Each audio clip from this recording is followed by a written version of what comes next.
বাঙালি মানে গোমেতে উইটিয়ম্মি চা এক কাপ নিয়ে বিস্কুট নিয়ে জাপাই পড়া। আর কি কষ্টেরে যে এই দুঃসাধ্য আমি সাধন করেছি তা আমার উপর আল্লাহ জানে। আসসালামু আলাইকুম রহমতুল্লাহ। টুক করে গাছিক কানে বাটার নিলাম, কি এত্তি কদি বিস্কুট বানাবো। বিস্কুট খোকার বাপ কয়েছে কোনো বিস্কুট কিনে খাওয়াতে পারবে না।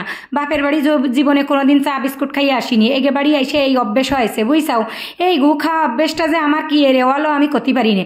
রাত ফুটো এরে উইটে চা আর বিস্কুট না খালে আমার কোনো মানে কাজে মন বসে না, মাথায় কাজ করে না। তা হানে ডেলি কি বিস্কুট কিনবে আমার জন্য? বাস্তা বাস্তা বিস্কুট খাইয়ে ফেলাই দিলাম এই 10-12 বছরে, 10-15 বছরে বুঝছাও। আহানে কয়েছে যে আর কোনোদিন বিস্কুট কিনে দেবো না। তাইতে বলে আমি এই রিসার্চ করিয়ে করিয়ে যেই করিয়ে হোক এই বিস্কুট বানাই শিখে ফেলাইছি, চেষ্টা চালাই যাচ্ছি। তাই ঘাসির কানে বাটার নিয়ে কি এরে যে আমি এই বিস্কুট বানাচ্ছি বুঝছাও। এর রেসিপি আমি একদিন দিবানি তোমাকে। তা আজকে আমি কি সংসাধন মানে দুঃসাধ্য আমি সাধন করে ফেলাইছি সেইটা তোমাকে কইয়ে নি দাঁড়াও। এই বিস্কুট কিনতে কইছি, তাই আমার সাথে কি গন্ডগোল কয়েছে বিস্কুট কিনে খাওয়াতে পারবো না। তা চার সাথে যদি বিস্কুটই না খালাম তাহলে চা খাইয়ে কোনো শান্তি পেলাম?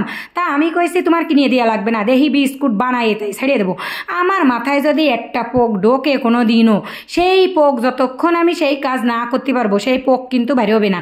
আমি সেই আইতের পাত্র নিয়ে আমার ব্লেন্ডার ওই বিটার মেশিনটা নিয়ে চিনি নিয়ে নুন নিয়ে ময়দা নিয়ে তারপরে বাটার মাটার নিয়ে সব কিছু নিয়ে ইউটিউবের পরে চাপাই পড়লাম, পরে এই যে বিস্কুট বানাইনে শুরু করে দিলাম বুঝছাও।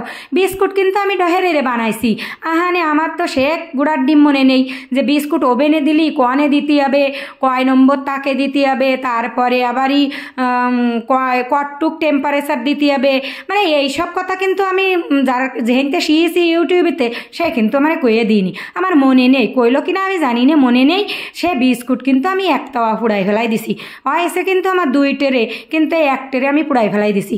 এইবার আমার সতর্ক হয়ে গেলাম, আমার মাথায় আক্কে ললো যে এত টেম্পারেচারে দেওয়া যাবে না।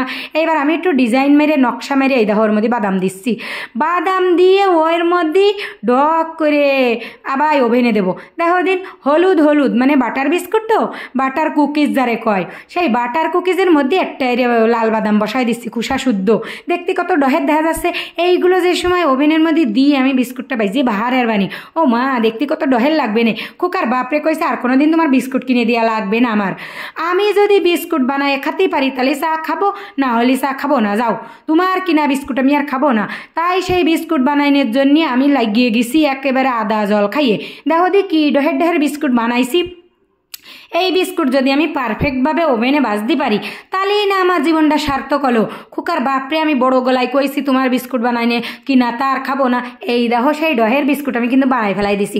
আলহামদুলিল্লাহ আজকে আমি সাকসেস।